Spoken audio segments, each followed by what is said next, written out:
आते हैं, जिनको भगाने का प्रयास किया जाए तो भी आते हैं। वो दो हैं, एक नंबर पर है बीमारी और दूसरे नंबर पर है भिखारी। ये दो ऐसे हैं जिनको निमंत्रण नहीं दिया जाता। ये दो ऐसे हैं जिनको कोई आमंत्रण नहीं दिया जाता। ये दो ऐसे हैं जिनको कोई पत्र नहीं भेजा जाता। किन किन को? जम के बोलो। पहले नंबर पर बीमारी और दूसरे नंबर पर भिखारी। इन दोनों को कोई पत्र नहीं भेजता, इन दोनों को कोई निमंत्रण नहीं भेजता, इन दोनों को कोई बुलाने का आदेश नहीं आता, फिर भी ये दो अपने घर में जरूर आते हैं, अपने द्वार पर जरूर आते हैं। पहले नंबर पर होती है बीमारी। बीमारी को कोई नहीं बुलाता, फिर भी बीमारी अच्छे अच्छे घर में, अच्छे अच्छे परिवार में, जिनके यहाँ डल्लफ के गद्दे हैं, एसी का रूम है, कालीन बिछे हुए हैं, जिनके यहाँ पानी भी आरओ का चलता है, बिस्लरी की बोतल पीते हैं, खूब अच्छे अच्छे क्रीम और पाउडर में रहते हैं, और खूब योगा भी करते हैं, एंजॉय भी करते हैं, साथ में बड़े सोच समझ कर खाते हैं। मैं बाजार की चटनी नहीं खाऊंगी, मैं बाजार का ये नहीं खाऊंगा, मैं वो नहीं खाऊंगा। उसके बाद भी बीमारी को निमंत्रण नहीं दिया जाता और बीमारी घर के अंदर प्रवेश कर जाती है। उसी तरह भिखारी, भिखारी को कोई नहीं बुलाता तो भी वो दरवाजे पर आ ही जाता है। कैसे बचोगे? कैसे बचोगे?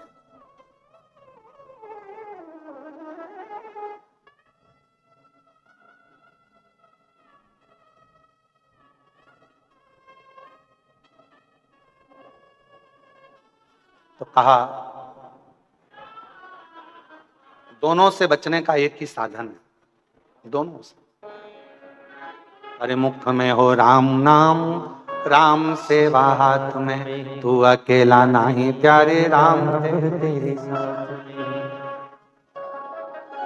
और जिंदगी की बागडोर हाथ दीना नाथ के, जिंदगी की बागडोर हाथ दीना नाथ के, वो महलों में राखे चाहे झोपड़ी, वो महलों में राखे चाहे झोपड़ी। निर्भर करता है प्रभु के नाम पर, निर्भर करता है भगवान के नाम पर। जपो, लगे रहो भगवान की विरल भक्ति में, लगे रहो भगवान के भजन में। दोनों दूर रहेंगे, दोनों।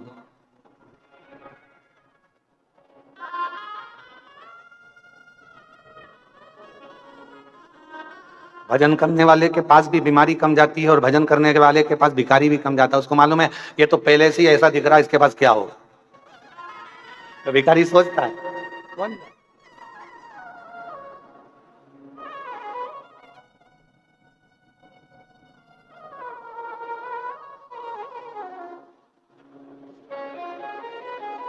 दूर है। क्या कह रही है? भगवान शंकर का चरित्र कह रहा है।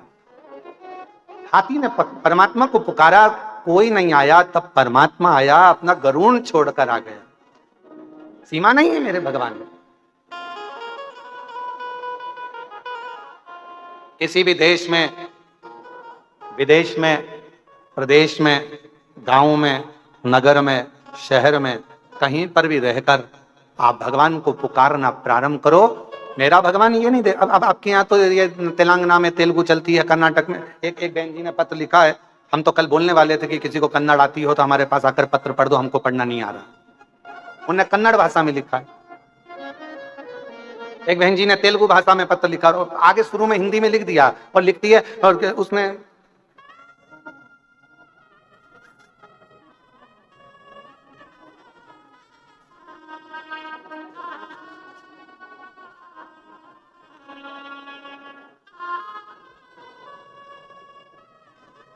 अब वो पत्र को ढूंढना पड़ेगा। उसमें उन्होंने आगे आगे हिंदी में थोड़ा थोड़ा कट कट में लिखा, मेरे को हिंदी नहीं आती है।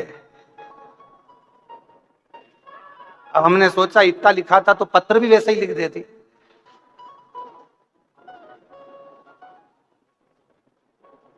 अब उसके बाद में उन्होंने वो पत्र मिल गया। अब ऊपर तो उन्होंने लिखा, इरम्मा मल्लिकार्जुन विश्वकर्मा, गुलबर्गा कर्नाटक की रहने वाली हूं। मुझे हिंदी बोलना, हिंदी ज्यादा लिखना नहीं आता। भूतड़ा परिवार लिख दिया उसने कि इनको धन्यवाद। टीवी पे तुम्हें देखती हूं, सुनती हो, देखती हूं। पीछे लिखा, अब पीछे लिखा पर पढ़े कौन दादा? लाओ जरा, इनमें से किसी को तो कन्नड़ आती होगी, लाओ इधर, पढ़ो तो रहे जरा, जब तक अपन अपना गुनगुना ले। शंभु सर इधर आ जाओ, मिला मिला, एक कन्नड़ पढ़ने वाला मिला है जरा।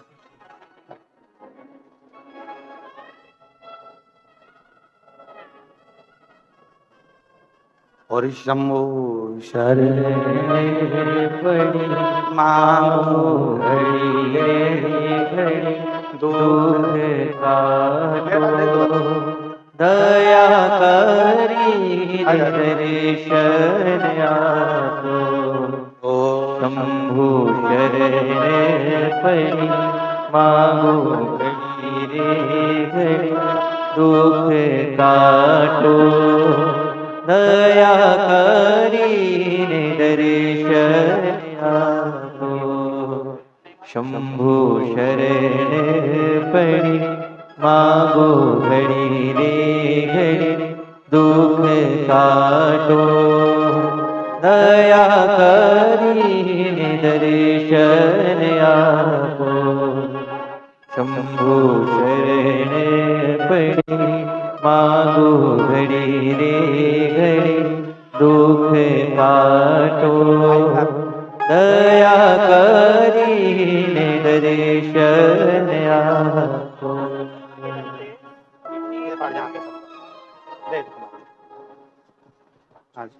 श्री शिवाय नमस्तुभ्यम।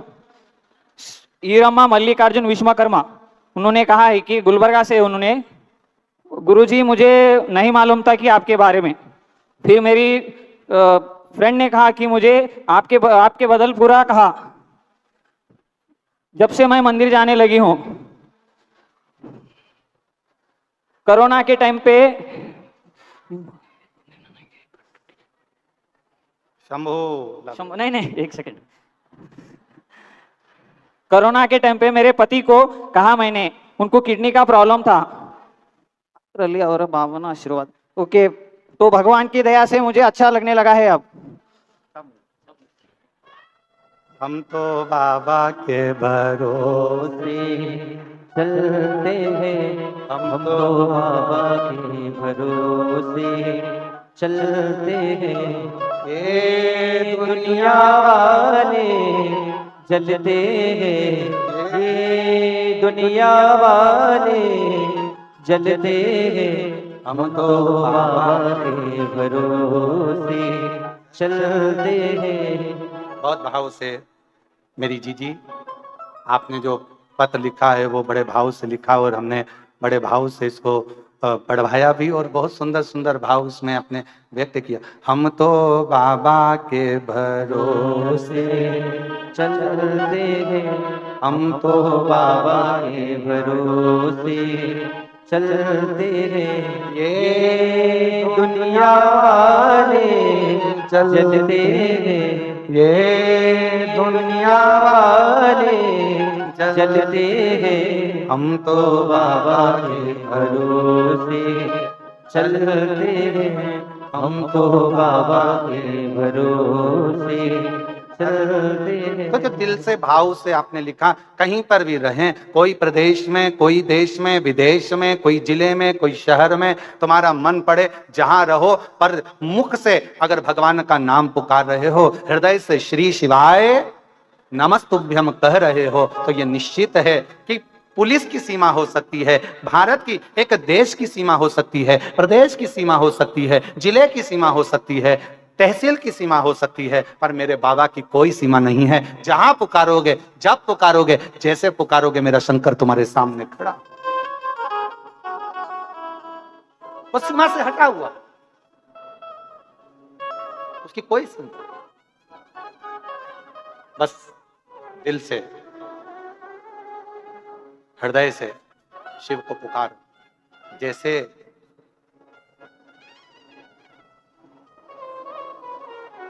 जिस समय पर माता सती के पिताजी ने, दक्ष प्रजापति ने यज्ञ रखा, सबको आमंत्रण दिया, सबको। पर माता सती जी के यहां कोई निमंत्रण नहीं दिया। और देवता क्या कर रहे थे? देव ऋषि नारद जा रहे थे तो कैलाश के ऊपर से जा रहे थे, इंद्र जा रहे थे तो कैलाश के ऊपर से जा रहे थे। क्यों? क्योंकि माता सती देखे और सती जी को लगे कि सबको निमंत्रण पत्र भेजा गया, पर मेरे पिताजी ने मेरे यहां ही निमंत्रण पत्र नहीं भेजा। ये दिखना चाहिए। सती मैया ने देखा इंद्र जा रहे हैं, सती मैया को कोई फर्क नहीं पड़ा। सती मैया ने देखा देव ऋषि नारद जा रहे हैं, सती मैया को कोई फर्क नहीं पड़ा। गरुण वरुण सारे देवता जा रहे थे, सती मैया को कोई फर्क नहीं पड़ा। क्यों फर्क नहीं पड़ा? कोई तुम्हारे ऊपर कितना भी नमक डाले, तुम्हें कोई फर्क नहीं पड़ता। कब तक? जब तक तुम्हारे शरीर में कोई कट ना लगा। अगर तुम्हारे शरीर में कोई घाव है तो जरा सा नमक लगेगा और तुम तिल मिला जाओ।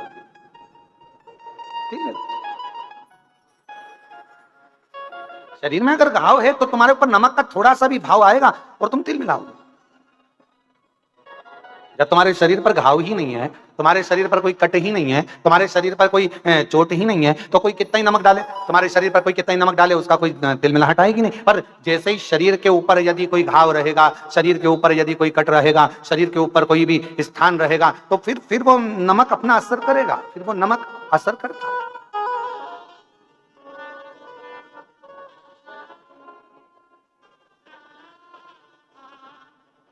फिर वो नमक अपना असर कर सकता है। शिव महापुराण की कथा भी यही कहती है, किसी व्यक्ति ने आपको गाली दी, गाली असर कब करेगी? जब आपने गाली को वापस पलट कर यदि जवाब दिया है तो वो गाली आप पर असर करेगी। पर गाली कब तक असर नहीं करेगी? जब तक आपने पलट कर जवाब नहीं दिया। कोई पलट कर आप जवाब ही नहीं दे रहा।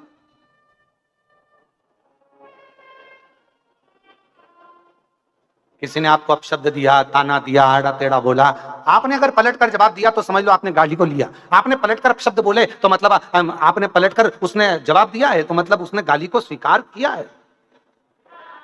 एक महाभारत का बड़ा सुंदर चरित्र है महाराज। जिस समय पर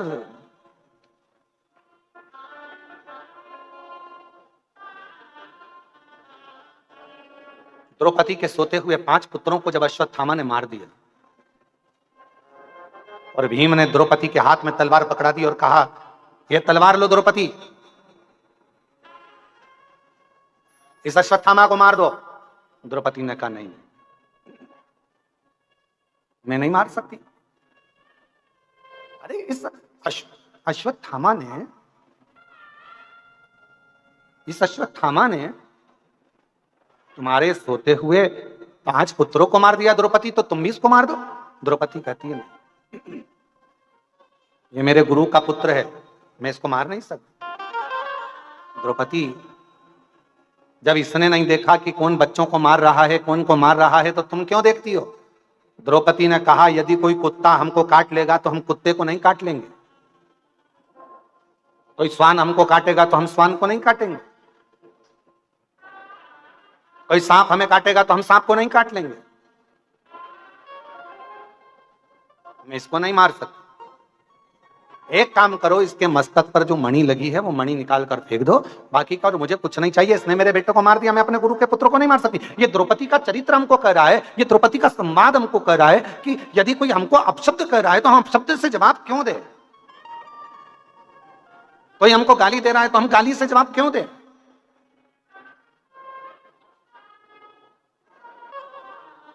अगर हम पलट कर वही जवाब दे रहे हैं तो ये तो वही हो गया कि हमारे शरीर में घाव है। सती माता ने कोई जवाब नहीं दिया। नारद जी बार बार निकल कर जा रहे थे, इंद्रदेव निकल कर जा रहे थे, वरुण गरुण निकल कर जा रहे थे, 33 कोटि देवता दक्ष प्रजापति के यहाँ जा रहे थे। माता सती ने कोई जवाब नहीं दिया। आखिरी में हुआ क्या? जब देव ऋषि नारद ने देखा कि सती के चेहरे पर कोई सली नहीं आ रहा, तब देव ऋषि नारद माता सती के पास आ गए और सती से जाकर कहा, माँ, आपके पिताजी यज्ञ रखे हैं और उस यज्ञ में सबको बुलाया, आपके पति को और आपको नहीं बुलाया। बस अब माता सती का हृदय, अब माता सती का दिल अब रो, अब रो।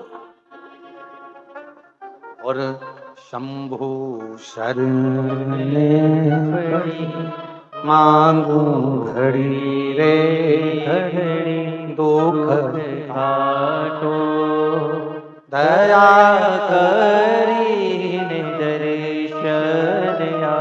माता सती को लगा, और सती मैया को जैसे ही लगा तो माता सती ने अपने पति भगवान देवादिदेव महादेव से कहा, मेरे पिताजी के यहाँ यज्ञ चल रहा है, मुझे जाना चाहिए। शिव जी ने मना करा, सती मत जा। सती को समझाया, मत जा। सती मानने को तैयार नहीं, मुझे जाना चाहिए, मुझे पहुंचना है, मुझे जाना है, मेरे पिता के घर का यज्ञ है, मुझे जाना पड़ेगा। सती माता को खूब खूब भगवान शंकर ने समझाया, पर आखिरी में सती नहीं मानी और पिताजी के यहाँ यज्ञ में पहुंच गई। पहुंची तो देखा कि यहाँ सबके लिए स्थान था, पर माता सती ने देखा कि मेरे पति के लिए कोई स्थान नहीं, मेरे पति के लिए कोई स्थान। नैनों से नीर माता सती के बह रहा था, आंखों से आंसू माता सती के बह रहे थे, नैनों से अश्रु माता सती के बह रहे, कोई स्थान नहीं।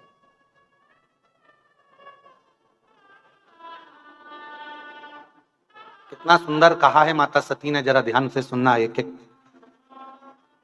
जितने भी आस्था चैनल पर कथा सुन रहे हैं, जितने फेसबुक यूट्यूब पर कथा सुन रहे हैं, और जितने भी इस भाग्यनगर हैदराबाद में शमशाबाद की इस पवित्र धरा पर भूतड़ा परिवार द्वारा आयोजित ये शिव महापुराण की कथा के ये दिव्य पंडालों में जितने भी भरे पड़े हुए शिव भक्त हैं, सब सावधानी से सुनना कि सती ने कितना बड़ा शब्द कहा है, वो एक एक व्यक्ति की बुद्धि में बैठना चाहिए। माता प्रसूति आई, सती के सिर पर हाथ रखा, बेटी सती, बेटा सती, तू रोती क्यों है? तेरे नैनों में जल क्यों है? रोती क्यों है? ले सती, ये थोड़ा सा जल का आचमन कर ले। सती ने मना करा, नहीं मैं नहीं। रति आ गई, रोहिणी आ गई, सबने समझाया सती को, सती ले थोड़ा सा जल का आचमन कर ले, थोड़ा सा जल पी ले सती। सती ने अपने केशों को खोलकर माता सती कहती है, सुनो मां प्रसूति, मैं सती देवादिदेव महादेव की अर्धांगिनी मां आज एक शब्द कहती हूं, जिस स्थान पर शंकर के लिए कोई स्थान नहीं हो, जिसके घर में भगवान शंकर का शिवलिंग नहीं हो, जिस घर के अंदर, जिस भवन के अंदर शंकर का कोई स्थान ना हो, शंकर का शिवलिंग ना हो, सती कहती है उस घर का जल पीने वाला कभी मोक्ष प्राप्त नहीं कर सकता, उसे कभी मोक्ष नहीं मिल सकता। जिस घर में शंकर भगवान का शिवलिंग होता है, जिस घर में शिव का स्थान होता है, जिस घर में शंकर का एक प्रतिबिंब स्वरूप होता है, उस व्यक्ति को किसी तीर्थ में जाने की जरूरत नहीं पड़ती, सारे तीर्थ उस व्यक्ति के घर में आकर विराजमान हो जाते हैं, सारे तीर्थ। और मेरे पिता दक्ष प्रजापति शंकर जी का अपमान कर दिया, मेरे पिता दक्ष प्रजापति शिव का अपमान कर दिया, मेरे पिता दक्ष प्रजापति ने शंकर भगवान का अपमान करा है, शिव का स्थान नहीं रखा, शंकर के बैठने का स्थान नहीं रखा, इसलिए दक्ष प्रजापति के घर का जल मेरे लिए श्रेष्ठ नहीं है। मैं यहाँ जल, तुम मां प्रसूति कर रही है, ये तो तेरे पिता का घर है, पिता का घर है पर शिव का घर नहीं है, ये पिता का घर है पर शिव का घर नहीं है। और मेरी जीजियों, मेरे जीजाओं, मेरी बेटियों, बेटाओं, मेरी माताओं, मेरे भाई बुजुर्ग बंधुओं, स्मरण रखना, प्रत्येक घर में भगवान शंकर का एक छोटे से छोटा शिवलिंग जरूर होना चाहिए, जरूर होना चाहिए। कल हमारे श्री ब्रजगोपाल जी भूतड़ा जी और श्रीमती दीपाली जी भूतड़ा जी दोनों एक प्रश्न कर रहे थे। कल उन्होंने कहा, गुरुजी हमारे पास में 2 शिवलिंग थे, तो किसी ने कहा कि एक शिवलिंग रखो, एक शिवलिंग हटा दो, तो उसको रखना चाहिए नहीं रखना चाहिए। हमने कहा, हमने कल भी कथा में कहा था, 1000 तक भी अगर तुम्हारे घर में शिवलिंग है तो वो दोष नहीं देते, वो तुम्हारा कल्याण ही करते। किसी अन्य देवता की मूर्ति अगर तुम्हारे घर में है तो किसी देवता की अगर मूर्ति तुम्हारे घर के अंदर है तो वो 1-2 हो सकती है, 2 से ज्यादा नहीं हो सकती है। पर भगवान शंकर का यदि शिवलिंग तुम्हारे घर में है, 1 है, 2 है, 3 है, 4 है, 50 है, 100 है, 200 है, 500 है, 1000 है, 10,000 है, कितने भी है, तुम्हारे घर का वो शिवलिंग कभी तुमको दुख नहीं देगा, कभी कष्ट नहीं देगा, कभी तकलीफ नहीं देगा।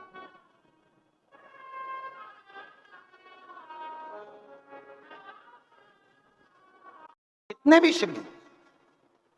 और हां, एक बात याद रखना, अगर तुम्हारे घर के अंदर कोई शिवलिंग नहीं है तो शिव महापुराण की कथा कहती है, सती माता का चरित्र कहता है, फिर उस घर से गया हुआ व्यक्ति कितने भी तीर्थ कर आए, कितने भी तीर्थों का जल लेकर आ जाए और कितने भी तीर्थ कर आ जाए, उस तीर्थ का कोई फल नहीं होता अगर घर के अंदर शिवलिंग नहीं होता। घर के अंदर शिवलिंग का होना बहुत जरूरी, भले छोटा सा, भले छोटा, घर में होना चाहिए।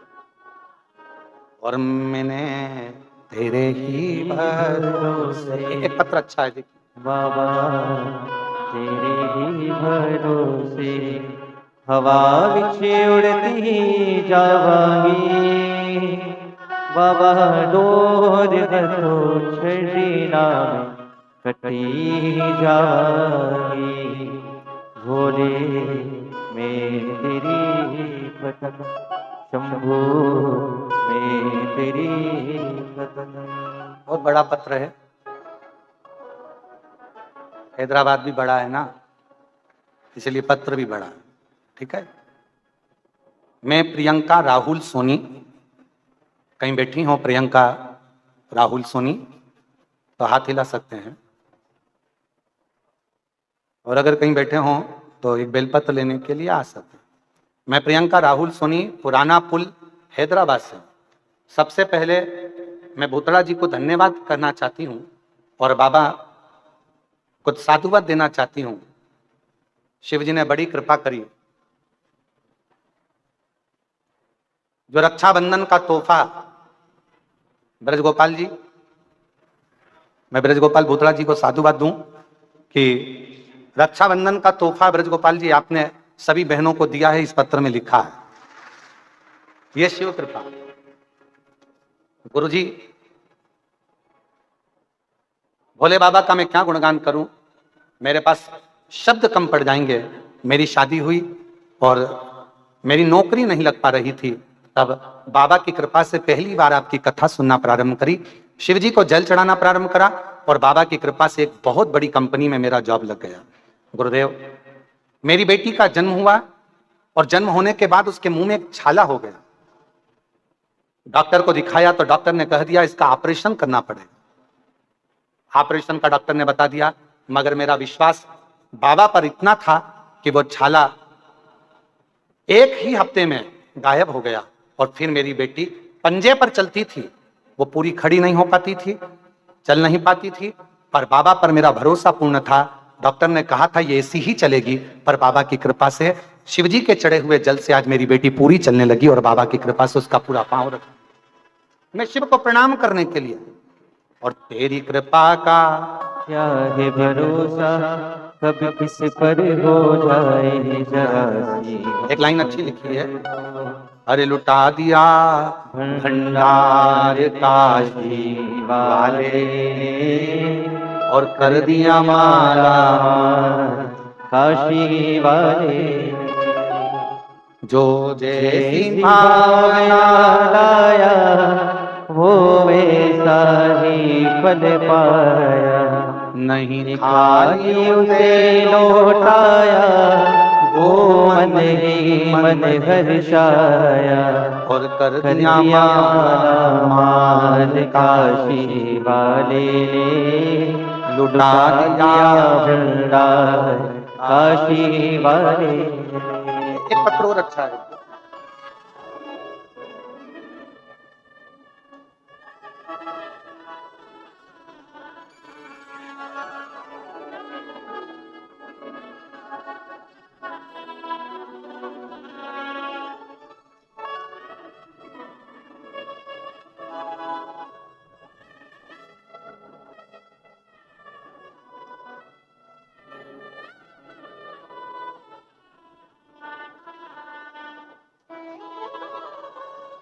मैं कविता यादव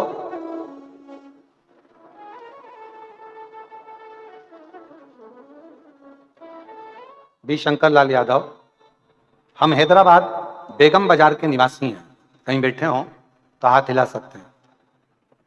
हैदराबाद बेगम बाजार के निवासी हैं। बेलपत्री का शिवजी पर चढ़े हुए जल का मैं क्या वर्णन करूं गुरुदेव।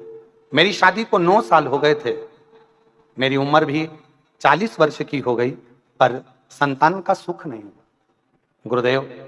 डॉक्टरों का इलाज करवाया, मन्नतें भी बहुत मांगी, पूजा पाठ भी बहुत किया, पर संतान का सुख नहीं है।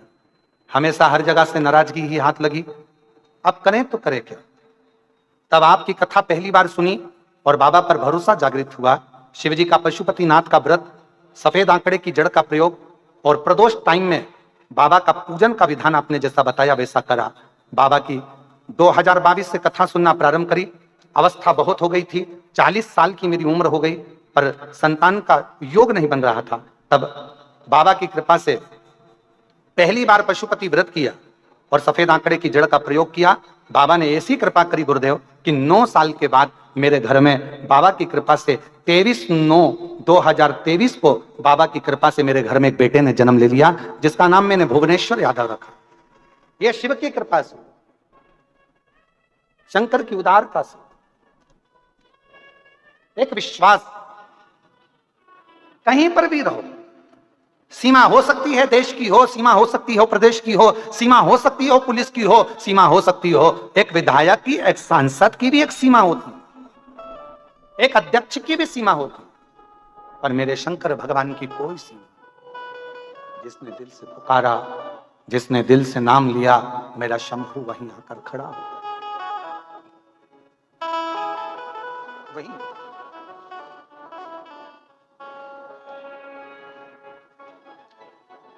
बस उसमें आपका दिखावा नहीं होना चाहिए। देखिए, सती माता से कह रही हैं, माता प्रसूति की ये थोड़ा सा जल का आचमन कर लो, और माता प्रसूति के शब्द सुनकर माता सती करेगी, भले मेरे पिता का घर पर जल नहीं पीऊंगी, क्योंकि यहां शिव का स्थान नहीं है। जहां शिव नहीं है वहां कोई तीर्थ नहीं है। चाहे दुनिया में तीर्थ जाकर कितना भी जल इकट्ठा कर लेके आओ, कोई कहे हम गंगा का जल लाएं, कोई कहे हम सरयू जी का जल लाएं, कोई कहे मंदाकिनी का जल लाएं, कोई कहे हम यमुना जी का जल लाएं, कोई कहे हम छिपरा का जल लाएं, कोई कहे हम नर्मदा का जल लेकर आए। सारी दुनिया का जल एकत्रित कर लो, सारी दुनिया का सारे देवताओं को एकत्रित कर लो, पर यदि शंकर का कोई स्थान नहीं, शिवलिंग नहीं, तो उस घर के जल का भी कोई महत्व नहीं।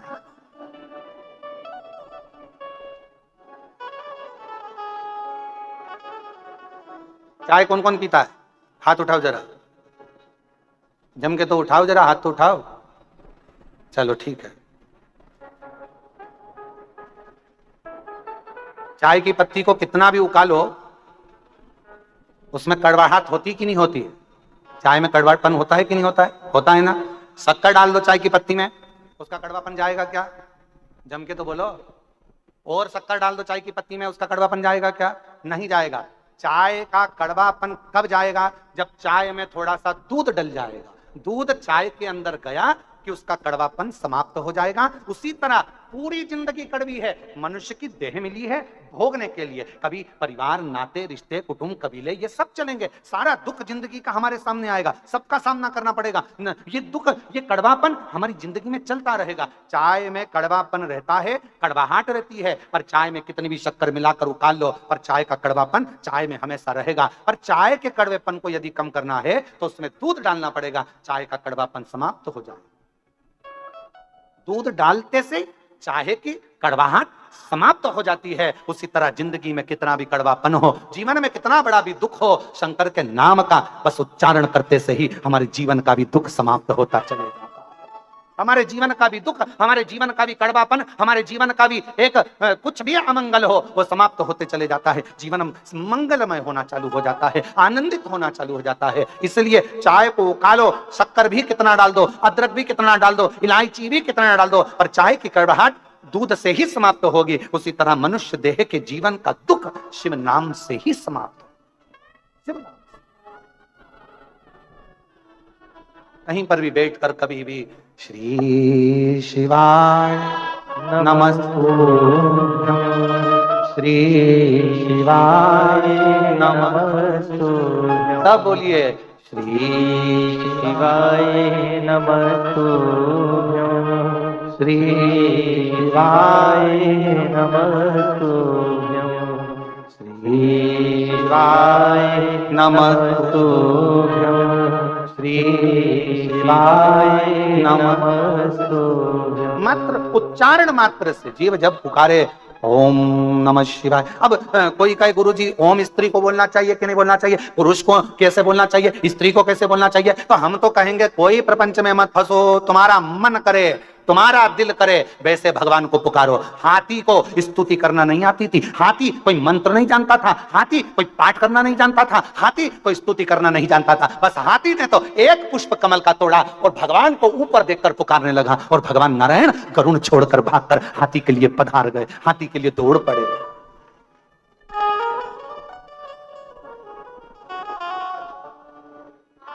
किसको आए? उगना महादेव की कथा कथी है, विद्यापति बुजुर्ग हो गए थे, कवि थे, शिव को कवि, कविता का पाठ करते थे, बुजुर्ग हो गए थे, बूढ़े हो गए।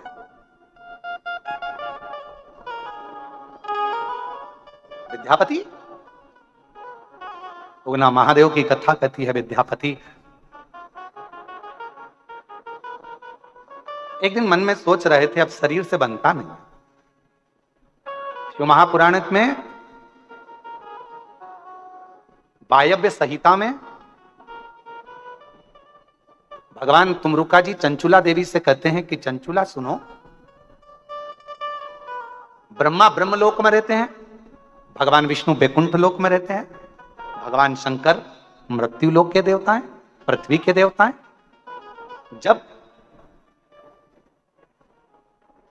संसार का मनुष्य पृथ्वी के देवता को भगवान देवाधिदेव महादेव के शिवलिंग पर एक लोटा जल चढ़ाता है, और जब मनुष्य की गति, मनुष्य का शरीर जब बेकार होता है, पांव से चलते नहीं बनता, हाथ से काम नहीं बनता, नेत्रों से देखते नहीं बनता, कानों से सुनाई नहीं देता, इंद्रियां साथ छोड़ देती है, तब तुमरुका जी चंचुला देवी से कहते हैं कि मृत्यु लोक के देव अधिदेव महादेव को जिसने एक लोटा जल चढ़ाया होता है, वो एक लोटा जल उसके बुढ़ापे में शंकर भगवान उसका हाथ पकड़कर उसका साथ देने के लिए उसके साथ साथ चलते हैं, साथ। इसलिए सारी समस्या का हल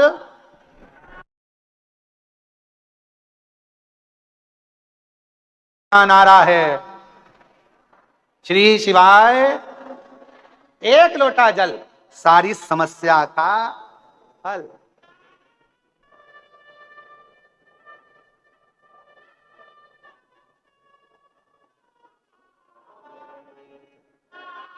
शिव जी को एक लोटा जल चढ़ाओ, शंकर जी का ये चढ़ा हुआ जल एक ना एक दिन काम आएगा।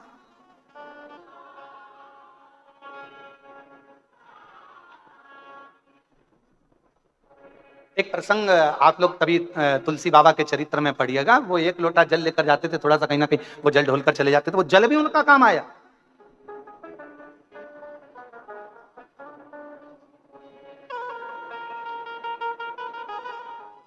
चलो एक बात और, एक प्रैक्टिकल करके देखो, कहीं सियोर वाला महाराज जी कहीं गड़बड़ तो नहीं बोल रहा है, तो प्रैक्टिकल जरूर करना।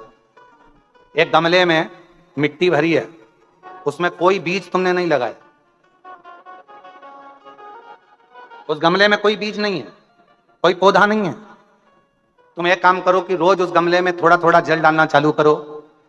अब तुमने ना तो बीज लगाया, ना उसमें कोई कलम लगाई, ना कोई उसमें डाली लगाई, ना तुमने कुछ लगाया, उसके बाद भी उस गमले के अंदर, उस गमले में जल चढ़ाते चढ़ाते चढ़ाते चढ़ाते एक ना एक पौधा छोटा सा अपने आप अंकुरित हो जाएगा। तुम्हें मालूम नहीं पड़ेगा कि इसमें पौधा कहां से आ गया, इसमें तो बीज ही नहीं था, इसमें तो कलम ही नहीं थी, इसमें तो कोई पौधा ही नहीं था, फिर आखिर यह पौधा आया कहां से? केवल जल चढ़ाते रहे। उसी तरह शिव महापुराण की कथा कहती है, आप शंकर जी के मंदिर में नित्य प्रति एक लोटा जल चढ़ाते रहो, आप शंकर जी के दरवाजे पर रोज जाकर एक लोटा जल समर्पित करते रहो। एक ना एक दिन तुम्हारे भीतर एक विश्वास का पौधा प्रकट होगा, तुम्हारे घर में एक खुशी का पौधा प्रकट होगा, एक आनंद का पौधा प्रकट होगा, और वो खुशी, वो आनंद आपके जीवन को इतना आनंदित कर देगी कि आप उन्नति की सीढ़ी पर चढ़ते चले जाओ।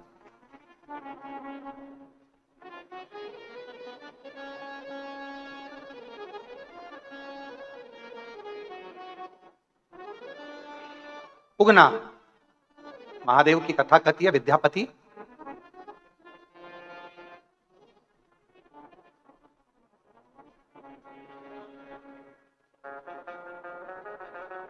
अवस्था डल गई थी तो विद्यापति चल नहीं। अब शिव की कृपा देखिएगा जरा, शंकर भगवान को कथा